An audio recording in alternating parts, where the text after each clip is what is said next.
มาสูงพี่น้องเฮาเขากูก็กูเซาเขาเมื่อในวันที่12เดือนธันวาคมปี2524เขาเลยยิบเอาข่าวตาซองโฮข้อเสมาโต้ไต่ใครในพี่น้องเขากาเขาหัวข้อข่าวที่1ลองเคียงเคียงการศึกเจกลาง MNDAA และ TNLA ที่หิมวันนำต้องเซเวงหมู่เซตับศึกเก่ากลาง MNDAA และตับศึกประลอง TNLA เขามีลองเคียงเคียงการศึกต่อกันที่หิมห้อมวานขุนหองเอื่องนำต้องเซเวงหมู่เซซึ่งไต้ปอดหองว่าไหนอันเป็นปัญหาในเป็นกว่าเมื่อวันที่10เดือนออกตุลาในตอนยามกลางในเจ้านั้นศึกเก่ากลาง MNDAA ตั้งศึกประลอง TNLA เขามีลองเคียงเคียงการศึกกันที่อันศึกประลอง TNLA พึกสอนการศึกใหม่เขาอันมีหิมวันขุนหองเอื่องนำต้องเสียปวนในปืนตีวันนำต้องก่อหนึ่งป่องข่าวสู้สื่อข่าว7 สตาร์เมื่อวันที่11เดือนออกตุลาในหนังไหนลองเคียงเคียงการศึกต่อกันในเปลี่ยนมือว้ายามโหในเศร้า1:30 น.ได้ยินว่าย้อนศึกประลอง TNLA เขาเก็บศึกใหม่เสเก็บเอาป้าเจ้าเขกว่าห้องพึกการศึก TNLA เขาตีกุนหองนั่นแหละตั้งสองฝ่ายมีลองเถียงหม้อกันจ้ำไว้ในเพื่อรับศึกเก่ากลาง MNDAA เขามาย้อนเอาขึ้นเจ้าเขกเขาเสนั่นก็ตั้งสองฝ่ายเลยมีปากเสียงเถียงหม้อกันหาวแห้งและมีลองเคียงเคียงกันมาเปลี่ยนเงาลายอันตั้งสองฝ่ายเอาตีอยู่ไว้เสเตยื้อกันยาวว่าไหนพวางนั้นตับซึกเก่ากลาง MNDAA เขาเอาก้าหลง2 ลำเพียวมาตุกย้อนให้ปล่อยปันก้นเขาอันถูกซึกประลอง TNLA เขา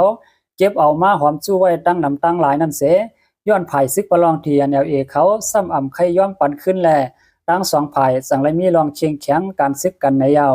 กวยกายย้อนตับซึกละเคียง AA เขาอยู่ในเกกลาง2 ภายเสงบนี้เกลิดปันแลเมื่อวันที่11เดือนออกตุลาในตอนยาม6 ค่ำนั้นซึกเก่ากลาง MNDAA เขาไล่ถอยถอนซึกออกกว่าขึ้นแล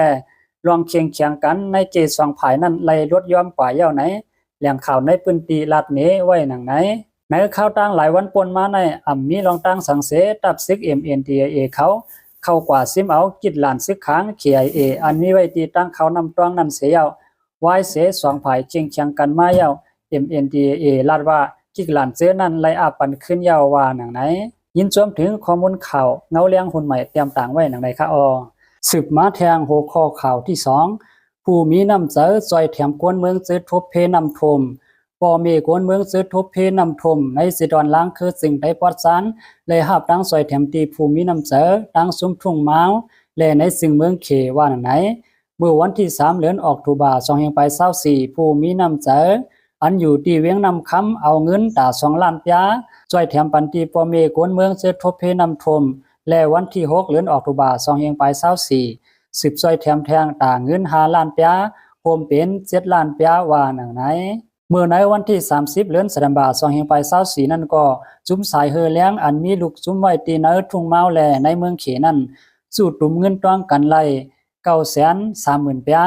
พี่น้องใต้กำพองอันอยู่สร้างกินเศร้าไว้แทงตีในเมืองเขนั่นก็สู่ตุ่มเงินกัน390,000ปยาโฮมทั้งหมดเป็นเงิน1,320,000ปยาเส